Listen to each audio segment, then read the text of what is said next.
Dassault Rafale, the French Omnirole master.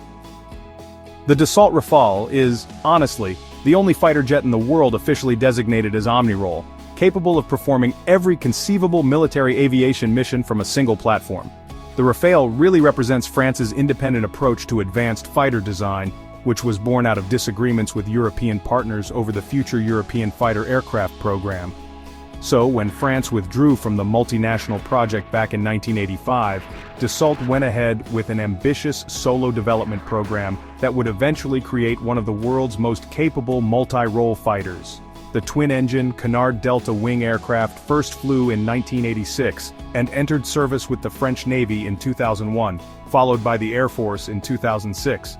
The Rafale's Omnirole designation reflects its ability to perform air supremacy, interdiction, reconnaissance, ground support, anti-ship strikes, and even nuclear deterrence missions, all without modification.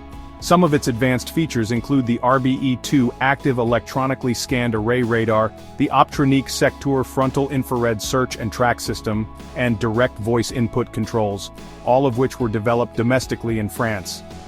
The aircraft proved its combat effectiveness during its first deployment in Afghanistan in 2007, where it performed precision strikes using laser-guided bombs. Subsequent operations against ISIS in 2014 and Libya in 2011 really demonstrated the Rafale's versatility in modern conflicts.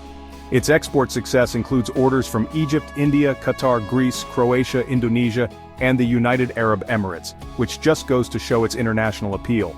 With over 260 aircraft delivered and continuous production still ongoing, the Rafale truly represents France's technological independence and engineering excellence in military aviation.